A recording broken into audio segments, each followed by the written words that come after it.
Criticism of the Frankfurt School and the Legacy of Critical Theory. I'm D. Elizabeth Glasgow, and I'm your lecturer for this series.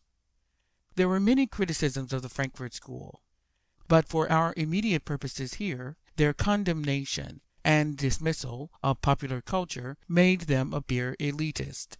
In his essay on the Fetish Character in Music from 1938, Theodor Adorno argued that with regard to popular music, the industrialization of production, lack of ingenuity, standardization, reliance on formulas, as well as the commercialization of music consumption, had a negative influence on all aspects of musical form.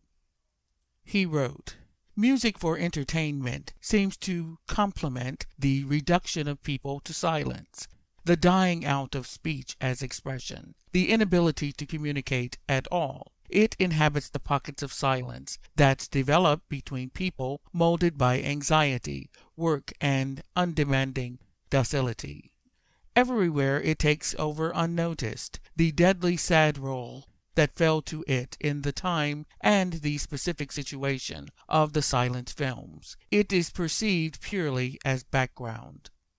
Adorno went on to argue that, through use and exchange, the masses become defined by the products they consume. Adorno uses popular music as an example, but contemporarily, popular music today is an exemplar of Adorno's argument.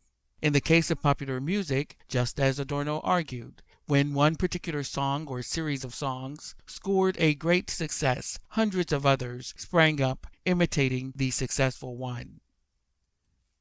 Adorno also noted that the most successful hits, types, and ratios between elements were imitated, and the process culminated in the crystallization of standards. Under centralized conditions such as exist today, he argued, these standards have become frozen. So, the process of standardization, laid out by marketing, promotion, record companies, and the desire to make a hit, becomes the end goal of a competitive process that ultimately leads to standardization.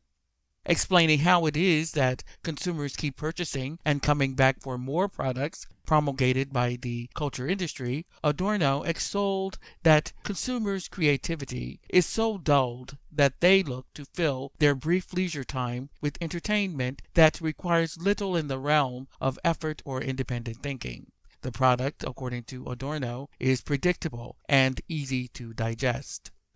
To the critical theorists, the massive millions of individuals purchasing commodities were powerless to withstand the culture industry's machinations. Indeed, the critical theorists believed that consumers were conditioned as children with no capacity for rational thinking of their own accord, no hope of reprieve, doomed forever as passive dupes of capitalism's absolute power in work and leisure. Or, as Adorno put it, if nobody can any longer speak, then certainly nobody can any longer listen. Now, a number of critics took issue with the critical theorist approach to looking at a monolithic popular culture. Led by people like the media scholar David Hesmondhalgh, these critics developed what they called a cultural industries approach, which rejected the economic determinism that was embedded in the critical theorist's conceptualization of standardization.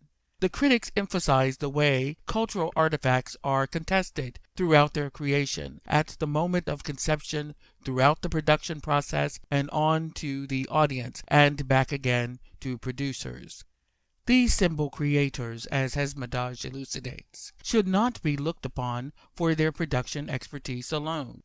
Indeed, the class, race, sexual, and gender inequalities inherent in those experiences reveal the struggle inherent within the capitalist-driven cultural industries and these experiences. The question should be, who is in control? And that should be taken into account with any meaningful critique of the process. Hesmondhalgh argued that owners in the cultural industries are not in complete control of what gets produced. Indeed, symbol creators, according to Hesmondhalgh, have some creative license in the creation and production process, which gives them more control of the process than workers in other industries. Contrary to Adorno and Horkheimer's pessimistic conceptualization of the culture industries, Critical scholars have concluded today that the impact of symbol creators allows scholars to direct their attention away from the way capitalism impacts popular culture production and indeed consumption to the way it manages, organizes, and provides the conditions within which creativity can be realized. In this way, there is a realistic potential for struggle within the creative process of the cultural industries and the potential for liberatory action. The critics particularly singled out Adorno with searing and mocking critique because of what they saw as his flawed conceptualization of the popular. For them, Adorno's value-laden, popular serious distinction was overly broad in scope, and he appeared to them to be woefully uninformed of his biases. Indeed, as an aficionado of European classical music, Adorno failed to acknowledge striking standardization in both production, reproduction, and also performance in that domain. But the legacy of the critical theorists is that their work animated efforts toward critically examining the nature of the high-low culture dichotomy and a more thorough examination of the working class that took into account the various social and historical locations.